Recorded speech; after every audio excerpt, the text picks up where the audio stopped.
Well, the first one was horrible, so let's review this. I mean, why not?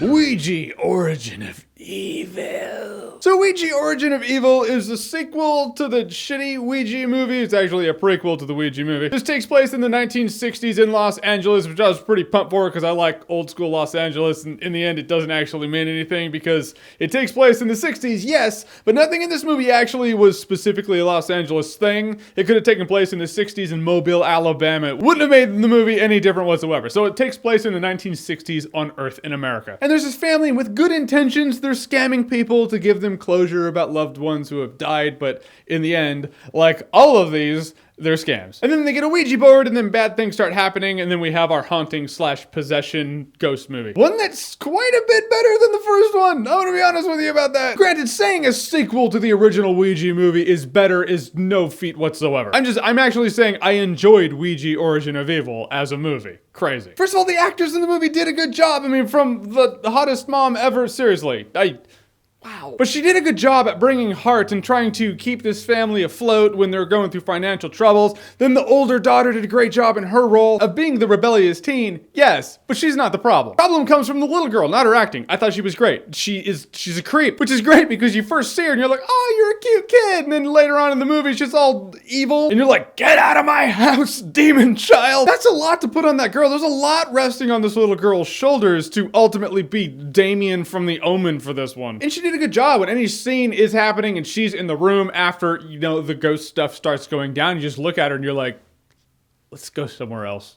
She's making me uneasy. And the effectiveness of the storytelling completely worked too. See, this is a movie about a family and their struggles that happens to have a haunting happen in it. It's not just ghost shit thrown at your face for the sake of ghost shit. Granted, there are a couple of jump scares in here, but at this point, I feel like every haunting movie has them. But what this movie does have, it makes up for it in the sense that I feel like telling you about this is spoiling it for you. Then again, I don't feel like anyone's gonna watch this movie, so I feel like I'm spoiling it for about 6 of you, so here we go. I'm not gonna tell you when it happens at all. I'm saying throughout the movie, there are parts where a scene is happening. In the background, there is a spiritual shadow. There is an essence. There is a black mass person. And it's awesome because it's not framed up to look like it's gonna be obvious. Usually a horror movie has someone like this, and it's clearly something's gonna happen over there. Obviously, just in the way it's framed. Not this one. A scene's happening and you're like, oh, that was a shadow. Oh my God. And not everyone's gonna see it happen. So for the people who do notice it, it's an Easter egg. Makes the movie a little more fun. Speaking of Easter eggs, this movie has real changes. What?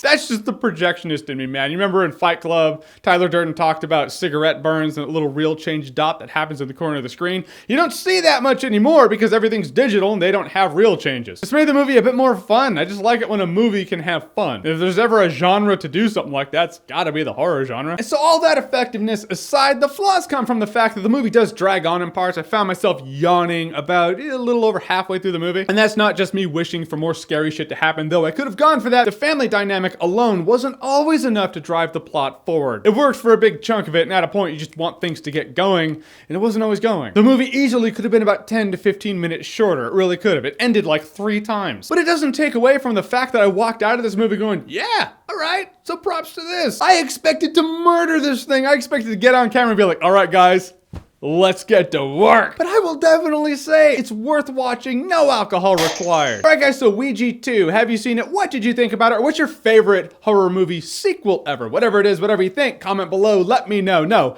Aliens doesn't count. Alien is a horror movie. Aliens is not. And as always, if you like what you've seen here and you want to see more, click right here to see more.